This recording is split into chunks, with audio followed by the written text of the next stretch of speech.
ঘৰখনত মানুহ হ'লো 3টা তাকো ভাগ ভাগ কৰিনো কেনেকৈ থাকোঁ আৰু সাগৰকো অনবৰতে মোক লৈ চিন্তা কৰি থাকিলে মোৰো ভাল নালাগে দিয়াচোন তেওঁৰ কামটো যেতিয়া ইয়াতেই মই আৰু আপুনি ইয়াতে থাকি তেওঁক ভালদৰে কাম কৰি যোৱাত সহায় কৰি যাব লাগিব মা তেওঁতো আমাৰ বাবেই কষ্ট কৰে পত্নীয়ে যেতিয়া নিজৰ মানুহজনৰ কষ্টখিনি বুজি পায় তেতিয়া সংসাৰখন ভালকৈ চলি থাকে তুমি সাগৰৰ কষ্টখিনিৰ কথা মন দিছা যেতিয়া তাক যেন তুমি সুখী কৰিব পাৰিবা মই নিশ্চিত মই আপোনাক আৰু এওঁক যিমান পাৰোঁ সুখী কৰি ৰাখিবলৈ চেষ্টা কৰিম মা মোৰ কথা বাৰু বাদ দিয়া মই বুঢ়া মানুহ থাকিমনো আৰু কিমান দিন তোমালোক দুয়োকে ভালে থকা দেখিলে মই আৰু মৰিব পাৰিম মই ভগৱানক সদায় প্ৰাৰ্থনা কৰোঁ তোমালোক দুয়োকে যাতে ভগৱানে কুশলে ৰাখে আপোনাৰ এতিয়াই মৰিবলৈ হোৱা নাই মা কেইবছৰমান বোৱাৰী হাতেৰে খাই যাওকচোন তোমাৰ মনটো যাতে ভগৱানে সদায় এনেকৈ ৰাখে সুখী হোৱা এজনী ভগৱানে তোমাক কুশলে ৰাখক এওঁ কলেজৰ পৰা আহি পাবহি হৈছে মই আটা অকণকে মাৰোঁগৈ মা যোৱা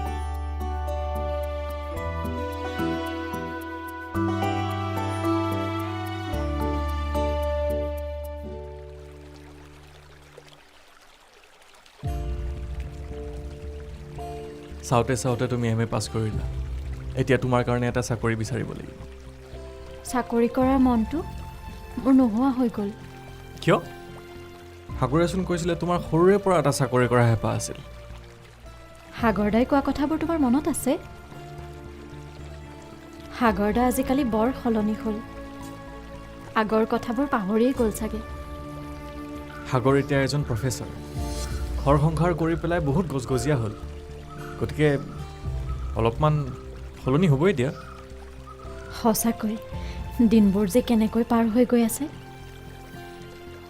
আগৰ দিনবোৰ লাহে লাহে পাহৰণিৰ গৰ্ভলৈ গৈ আছে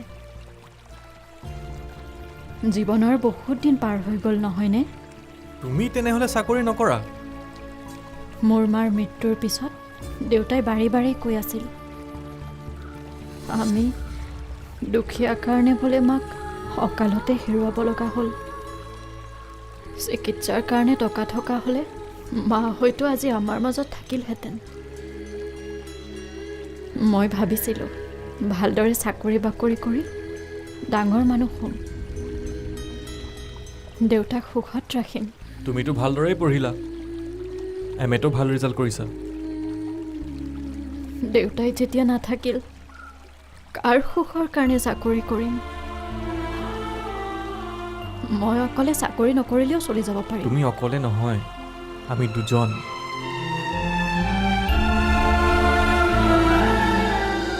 আৰু চাকৰি যদি নকৰা তেন্তে আমাৰ বিয়াখন পতাই ভাল কি হ'ল বিয়াৰ কথা কোৱাৰ লগে লগে চকু থৰে ৰ'ল যে আপুনি মোক সঁচাই বিয়া পাতিবনে বিয়া নাপাতি মই তোমাৰ লগত ল'ৰা ধেমালি কৰি আছোঁ বুলি ভাবিছা নেকি নে তোমাৰ মোৰ লগত বিয়া হোৱা মতলব নাই আপোনাৰ লগত মোৰ বিয়া হ'ব পালে স্বৰ্গখন মোৰ হাততেই পোৱাৰ দৰে লাগিব তোমাৰ লগত মই এখন স্বৰ্গই ৰচনা কৰিম পুষ্পা প্ৰেমৰ স্বৰ্গ মৰম আৰু ভালপোৱাৰ এখন সৰগ ৰচনা কৰি আমাৰ জীৱনটো ধুনীয়া কৰি তুলিম আপোনাৰ ঘৰখনে জানো মোক আদৰি ল'ব কিয় নল'ব তোমাৰ ৰূপেই নাই নে তোমাৰ শিক্ষা দীক্ষাই নাই নে তোমাৰ জাত পাতে আমাৰ লগত নিমিলে মোৰ মা দেউতা বা খুৰাহঁতে তোমাক আপত্তি কৰা কোনো কাৰণেই নাই মোৰ মা দেউতা নাই থকা ঘৰ এখনো নাই মোৰ মা দেউতা নাই থকা ঘৰ এখনো নাই আপোনাৰ লগত মোৰ অৱস্থাটো আকাশ পাতাল পাৰ্থক্য আপোনাৰ ঘৰৰ মানুহে সমান মৰ্যাদাৰ এজনী ছোৱালী বা ঘৰ এখন বিচাৰিব বিয়া মোৰ ঘৰৰ মানুহে নাপাতে নহয় মইহে পাতিম তুমি এতিয়া সাগৰৰ ঘৰলৈহে যাবা অঁ বৰমাই সোনকালে যাবলৈ কৈছে মামাৰ ঘৰলৈ কেতিয়া যাবা জানো বৰমাই দুদিনমান থাকিবলৈ কৈছে ভালেই হ'ব দুদিনমানলৈ মই তোমাক লগ পাই থাকিব পাৰিম মোক সাগৰদাৰ ঘৰত থৈ আহিবনে ব'লা।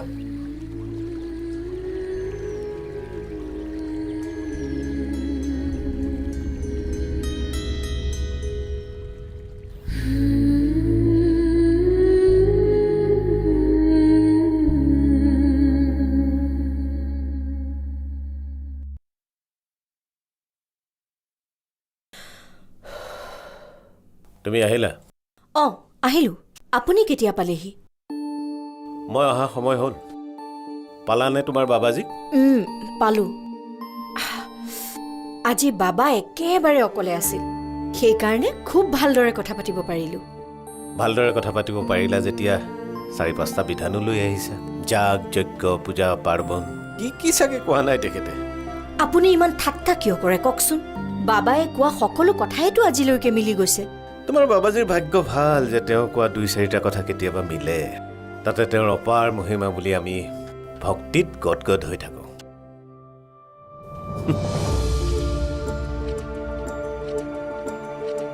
বাৰু কোৱাচোন, আমাৰ মল্লিকাৰ বিয়াখনৰ বিষয়ে কি ক'লে?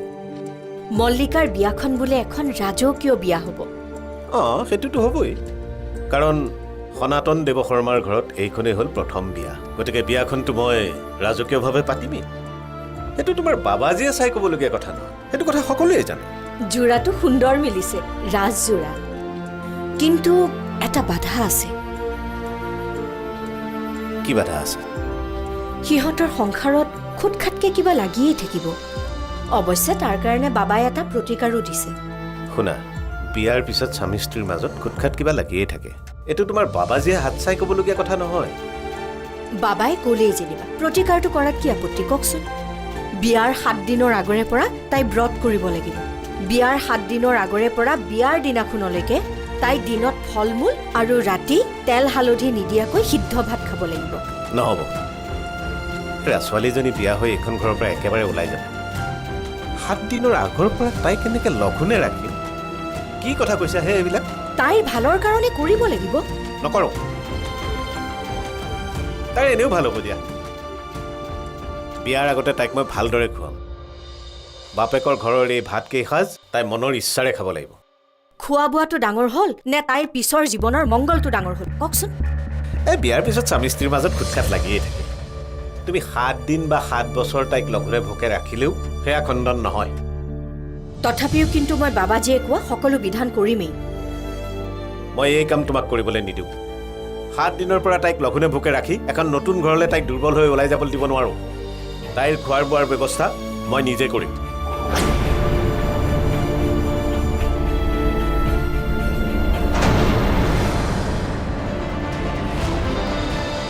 তই তেন্তে কাইলৈ যাবিগৈ?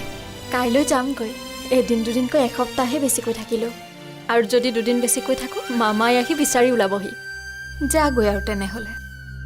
তই থাকিলে মোৰ কিবা এটা ভাল লাগি থাকে অ'। মই নাথাকিলেও একো বেয়া নালাগে, বৌ আছে নহয়। বৌয়ে মোৰ অভাৱ একো অনুভৱেই হ'বলৈ নিদিব। সাগৰ আহিলি? আহিলোঁ। তহঁতি কিবা কথা পাতি আছিলি? এই বোলে কাইলৈ ঘৰলৈ যাবগৈ। মই বোলো 2 দিনমান থাকচোন। তাই আকৌ বোলে মোমায়েকক এৰি থাকিবই নোৱাৰে। যাই যদি যাবলৈ দে মা, কোনেও কাকো ধৰি ৰাখিবতো নোৱাৰে। তই চাহ খাবি নহয়? অঁ ৰ, মই মৌচুমীক চাহ একাপ বনাবলৈ কওঁগৈ।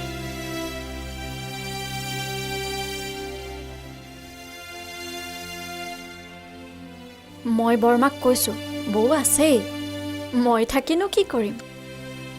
ঠিকেই, বৌৰে আহিল যেতিয়া তোৰনো কি দৰকাৰ? এতিয়া পিছে কি কৰিম বুলি ভাবিছ? পঢ়া শুনাটো শেষ হ'লেই। তই চাকৰি কৰিম বুলি কৈছিলি নহয়? মই চাকৰি নকৰোঁ। যাৰ সুখৰ কাৰণে চাকৰি কৰাৰ হেঁপাহ আছিল তেওঁলোকেই নাই যেতিয়া, এতিয়া আৰু কাৰ কাৰণে চাকৰি কৰিম? তই জানো তোৰ নিজৰ সুখ নিবিচাৰ? সুখ? মোৰ কপালত জানো সুখ আছে? সৰুৰে পৰাই মই দেখোন দুখেই পাই আহিছোঁ।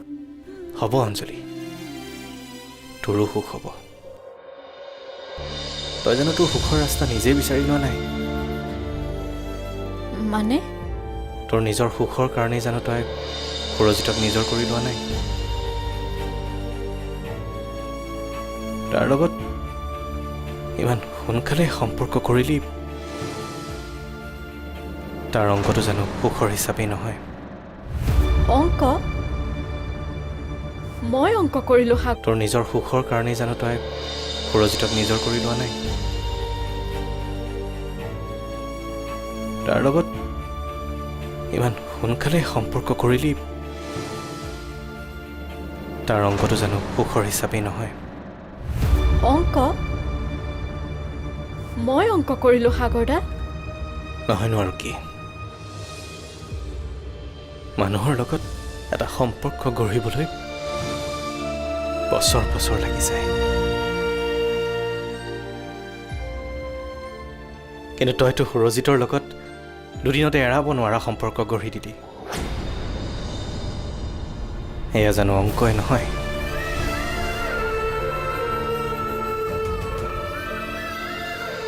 ইমানবোৰ অংক কৰাৰ পাছত তোৰ জানো সুখ নোহোৱাকৈ থাকিব পাৰে সাগৰদা তুমি জিদ্দাক বেয়া পোৱা নেকি জিদ্দাৰ লগত সম্পৰ্ক হোৱাৰ পিছৰ পৰাই তুমি মোৰ প্ৰতি অমনোযোগী হৈ পৰিছা তাৰ কাৰণটো কি তোৰ প্ৰতি মনোযোগ দিলেনো তোৰ কি লাভ হ'ব বা তোৰ প্ৰতি অমনোযোগী হ'লে তোৰ জানো কিবা লোকচান হ'ব